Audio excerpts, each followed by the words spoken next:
Hi good morning welcome to Ashwini vlogs. ಇವತ್ತಿನ ವಿಡಿಯೋದ content ಎಂತ ಗೊತ್ತುಂಟಾ? ನಾನು ನಿನ್ನೆ ವಿಡಿಯೋದಲ್ಲಿ ಇದು ದಹಿ ಗಾರ್ಲಿಕ್ ಬ್ರೆಡ್ ಅಂತ ಹೇಳಿ, ಅದು ಸ್ಯಾಂಡ್ವಿಚ್ ಅಲ್ಲ ಆಯಿತಾ. ಸ್ಯಾಂಡ್ವಿಚ್ ಅಂತ ಹೇಳಿದರೆ ಒಳಗೆ ಎಂತಾದರೂ ಇರಬೇಕಲ್ಲ, ಅದಲ್ಲ, plain. So dahi garlic bread toast. So ಅದನ್ನು ಮಾಡಿದ್ದು ಸ್ವಲ್ಪ ತೋರಿಸಿದೆಲ್ಲ, ಅದು ಫುಲ್ಲು ಉಂಟು, ಒಳ್ಳೆ ಎಂಟರ್ಟೈನ್ಮೆಂಟ್ ಉಂಟು ನಂದು ಮತ್ತು ಮಗಂದು ಕುಕ್ಕಿಂಗ್. ಸೊ ಅದು ಹಾಗೆಯೇ ನಿಮ್ಮ ಕ್ವಶನ್ಗೆ ನನ್ನ ಆನ್ಸರ್ ಇದೆ. ಒಬ್ಬರು ಕೇಳಿದ್ದು, ಮತ್ತೊಬ್ಬರು ನನಗೆ ಇದರ ಇನ್ಸ್ಟಾಗ್ರಾಮಲ್ಲಿ ಕೇಳಿದರು. ಸೊ ಇಬ್ಬರ ಕ್ವಶನ್ಸ್ ಸೇಮ್ ಆಗಿತ್ತು, ನನ್ನ ಎಜುಕೇಷನ್, ನನ್ನ ಜಾಬು, ನನ್ನ ಮಕ್ಕಳ ಎಜುಕೇಷನ್ನ ಬಗ್ಗೆ. ಸೊ ಅಷ್ಟು ವಿಷಯ ಇವತ್ತಿನ ವಿಡಿಯೋದಲ್ಲಿ ಹೇಳಿದ್ದೇನೆ. ಹಾಗೆ ಇವತ್ತಿನ ವಿಡಿಯೋವನ್ನು ಕೊನೆ ತನಕ ಸಹ ನೀವು ನೋಡಿ ಎಂಜಾಯ್ ಮಾಡ್ತೀರಿ ಅಂತ ಅಂದ್ಕೊಂಡಿದ್ದೇನೆ. ಸ್ಟಾರ್ಟ್ ಮಾಡುವಲ್ಲ ವ್ಲಾಗನ್ನು, ಹೋಗುವ.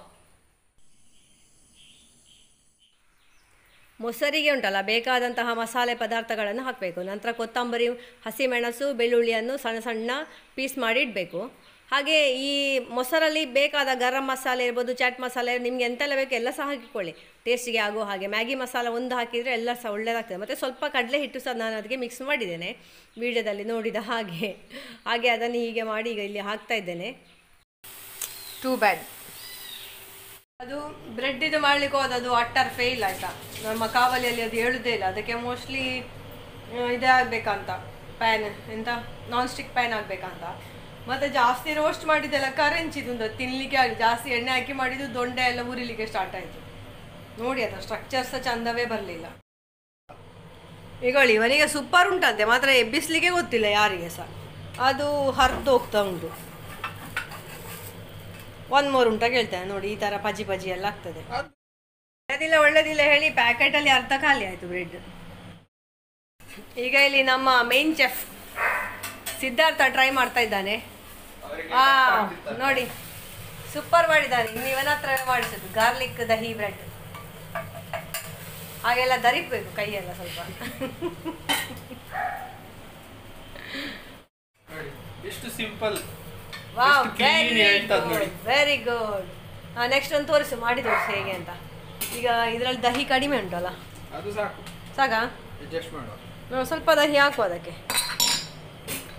ಹಾಕಿ ಸ್ವಲ್ಪ ಮಿಕ್ಸ್ ಮಾಡುವ.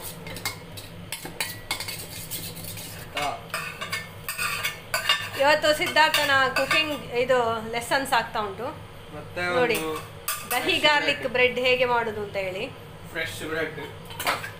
ಓಕೆ, ಮತ್ತೆ ಇದು ಹಾಕಬೇಕು, ದಹಿ.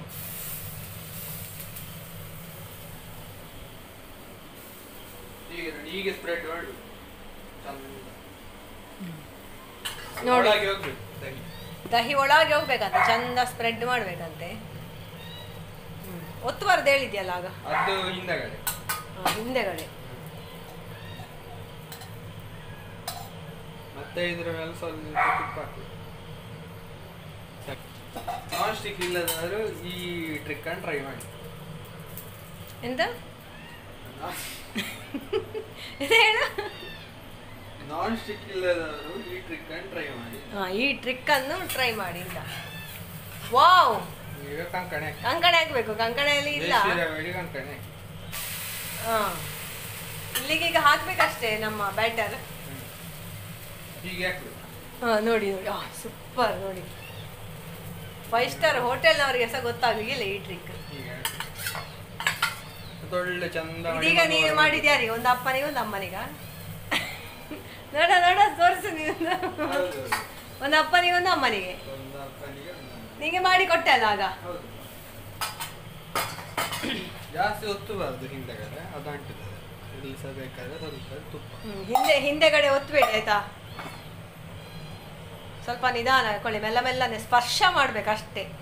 ಸ್ಪರ್ಶದಲ್ಲಿ ಪ್ರೆಷರ್ ಇರಬಾರ್ದು. ಈಗ ಆಚೆ ಈಚೆ ಕಡೆಯಿಂದ ಲೂಸ್ ಮಾಡಬೇಕು. ದಹಿ ಗಾರ್ಲಿಕ್ ಸ್ಯಾಂಡ್ವಿಚ್ ಮಾಡುವ ರೀತಿ ನೋಡಿ ಹೇಗೆ ಅಂತ. ವೆರಿ ಗುಡ್ ಮೇರೆ ಬಚ್ಚಾ, ಮೇರಾ ಕಿಸ್ಮತ್ ಖೋಲ್ ದಿಯಾ ತುಮ್ನೆ. ಹೇ ಮೇರಾ ಬಚ್ಚಾ, ಮೇರೆ ಕಿಸ್ಮತ್ ಖೋಲ್ ದಿಯಾ. ಸ್ವಲ್ಪ ಲೂಸ್ ಮಾಡಿ ಇಟ್ಕೊಳ್ಬೇಕು.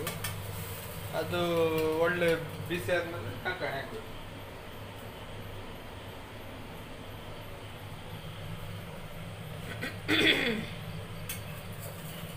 ನೋಡಿ ಎಷ್ಟು ಚಂದ ಮಾಡಿ ಹೇಳ್ತದೆ. ವಾವ್, ನೋಡಿ ನಾನು ಆಗ ಎಷ್ಟು ವೇಸ್ಟ್ ಮಾಡಿದಲ್ಲ. ಮತ್ತೆ ಮತ್ತೆ ಪಪ್ಪನಿಗೆ ಒಂದು ಚಂದಾದ ಕೊಡ್ಲಿಕ್ಕೆ ಆಗಲಿಲ್ಲ. ನಿಮಗೆ ಅದು ಸಿಕ್ಕಿದೆ, ಒಂದು ಒಳ್ಳೆದು ಸಿಕ್ಕಿದೆ ಫಸ್ಟಿಗೆ. ನೋಡಿ ಈಗ ಆಗ ನನ್ನದು ಕರೆನ್ಸಿ ಎಲ್ಲ ಹೋಗಿತ್ತಲ್ಲ, ಈಗ ನೋಡಿ colour beautiful colour, perfect perfect. Dahi garlic sandwich.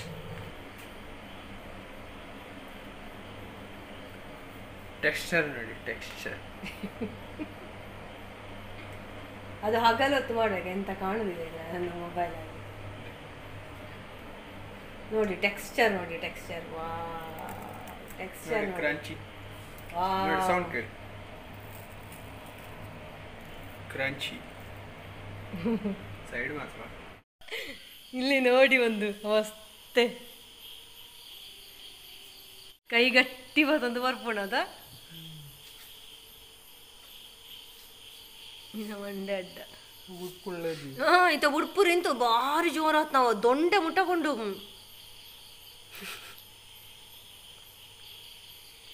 ಅಯ್ಯೋ ದೇವ, ಹೆದರಿ ಕೊಡ್ತಾ ಇದ್ದಾನೆ. ಇಷ್ಟು ಹಾಲುಂಟು. ಬುಡ್ಪುಣ್ಣೆ ದೇವ ನನ್ನೇನು ಉಜುಮು ಅಂತ ಇನ್ನು ಸಕ್ಕಂಬುಣು. ಸೊ ಇವತ್ತಿನ ವಿಡಿಯೋದ ಮೇನ್ ಟಾಪಿಕ್ Q&A ಅಲ್ಲ, ಮಾತಾಡುವಲ್ಲ ಕೂತ್ಕೊಂಡು. ಈಗ ಸ್ವಲ್ಪ ಒಳ್ಳೆ ತಂಪು ಗಾಳಿ ಸಹ ಬೀಸ್ತಾ ಉಂಟು. ನಿಮ್ಮ ಕ್ವೆಶನ್ಗೆ ಆನ್ಸರ್ ಕೊಡಲಿಕ್ಕೆ ಬೇರೆ ಯಾರು ಬೇಕಂತಿಲ್ಲ ಕಾಣ್ತದೆ, ನಾನೊಬ್ಬಳೆ ಸಾಕು ಕಾಣ್ತದೆ. ಕೆಲವರೆಲ್ಲ ಸುತ್ತ ಫ್ಯಾಮಿಲಿಯನ್ನೆಲ್ಲ ಕೂತ್ಕೊಳ್ಳಿಸಿ ಮಾಡ್ತಾರಲ್ಲ ಅಂಥ ಕ್ವೆಶನ್ಸ್ ನೀವೆಂತ ಸಹ ಕೇಳಿಲ್ಲ. ಸೊ ಫಸ್ಟಿಗೆ ನನ್ನ ಎಜುಕೇಷನ್ ಎಂತ ಅಂತ ನೀವು ಕೇಳಿದ್ರಲ್ಲ. ನನ್ನ ಎಜುಕೇಷನ್ ನಾನು ಬೇಸಿಕ್ಕಾಗಿ ಮಾಡಿದ್ದು, ನಾನು 10th ಆಗಿ ಅಜ್ಜಿ ಮನೆಯಲ್ಲಿದ್ದೆ 10th ವರೆಗೆ. 10th ಆಗಿ ನನ್ನ ತಾಯಿ ಮನೆಗೆ ಹೋಗಿ ಅಲ್ಲಿಂದ ನಾನು ಡಿಪ್ಲೊಮೊ ಮಾಡಿದ್ದು. ಡಿಪ್ಲೊಮೊ ಇನ್ ಕಮರ್ಷಿಯಲ್ ಪ್ರಾಕ್ಟೀಸ್ ಅಂತ ಹೇಳಿ 3 ವರ್ಷದ ಕೋರ್ಸ್ ಅದು. ಸೊ ಅದಾದ ಮೇಲೆ ನನ್ನ 26ನೇ ವಯಸ್ಸಿಗೆ ನಾನು BCom ಮಾಡಿದ್ದು. ಆ ಕಮರ್ಷಿಯಲ್ ಪ್ರಾಕ್ಟೀಸ್ ಎಂಬ ಕೋರ್ಸ್ ಮಾಡಿದರೆ ಸೆಕೆಂಡ್ ಇಯರ್ BCom ನಾವು ಮಾಡಲಿಕ್ಕೆ ಆಗ್ತದೆ, second year third year. So BCom ಮಾಡಿದೆ.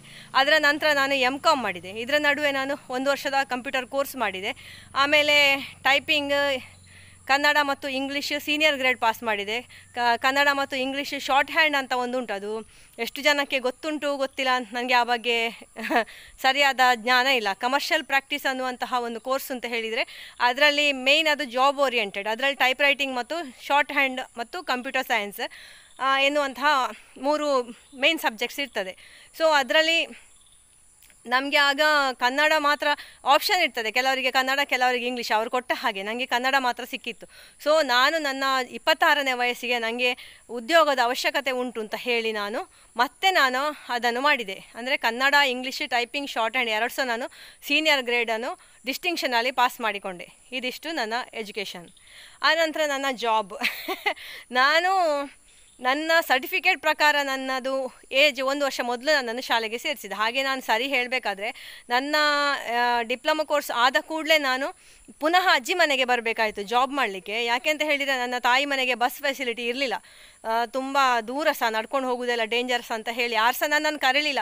ನಾನೇ ಬಂಡ ಧೈರ್ಯ ಮಾಡಿ ಹೋಗಿ ಬಿದ್ದೆ ಅಜ್ಜಿ ಮನೆಯಲ್ಲಿ ನನಗೆ ಜಾಬ್ ಮಾಡಬೇಕು ಅಂತ ಹೇಳಿ. ಹಾಗೆ ಅಲ್ಲಿ ನನಗೆ ಒಂದು ಬಲ್ಮಠದ ಹತ್ತಿರ ಒಂದು ಜೆರಾಕ್ಸ್ ಮತ್ತು ಫೋಟೋಗ್ರಾಫಿ ಮತ್ತು ಕಂಪ್ಯೂಟರ್ ಟೈಪಿಂಗ್ ಒಂದು ಶಾಪ್, ಅದರಲ್ಲಿ ನನಗೆ ಜಾಬ್ ಸಿಕ್ಕಿತು. ಸ್ಟಾರ್ಟಿಂಗ್ ನಾನು ಮತ್ತು ನನ್ನ ಕಸಿನ್ ಇಂಟರ್ವ್ಯೂಗೆ ಹೋದದ್ದು.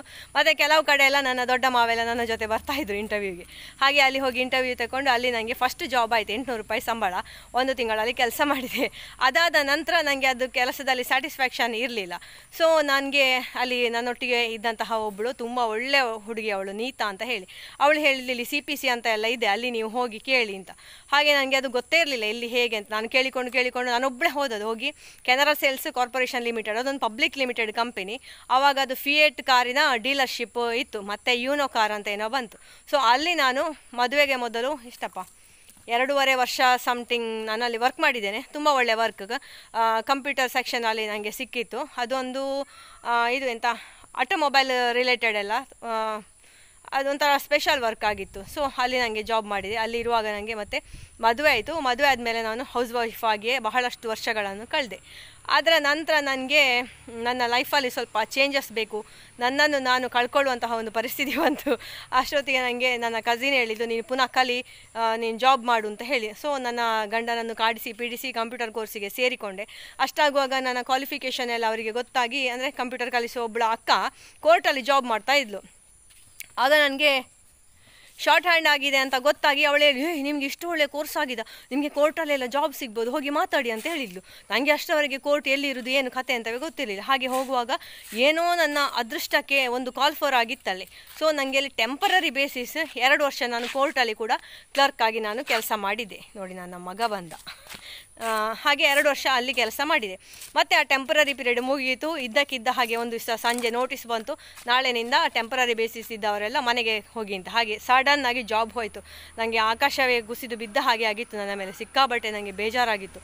ಒಳ್ಳೆ ಇದಿತ್ತು ನನಗೆ. ನಾನು ಮಾಡಿದಂತಹ ಎಲ್ಲ ಕೆಲಸ ಇದರಲ್ಲಿ ಸಹ PF ಇತ್ತು, ESI ಫೆಸಿಲಿಟಿ, ಹಾಗೆ ಕೆಲವು ಒಳ್ಳೆ ಫೆಸಿಲಿಟೀಸ್ಗಳು ಇತ್ತು. ಅದಾದ ನಂತರ ನಾನು ಸ್ವಲ್ಪ ಸಮಯ ಮನೆಯಲ್ಲಿ ಇದ್ದೆ. ಮತ್ತು ಮತ್ತೊಂದು ಕೀರ್ತನ ಕಂಪನಿ, ಅದರಲ್ಲಿ ನನ್ನ ಹಸ್ಬೆಂಡ್ ಕೆಲಸಕ್ಕೆ ಜಾಯ್ನ್ ಆದರು ಹೋಗಿ. ಸೊ ಆ ಸಂದರ್ಭ ನಾನು ಸಹ ಅಲ್ಲಿ ಸ್ವಲ್ಪ ಸಮಯ ಕೆಲಸ ಮಾಡಿದೆ.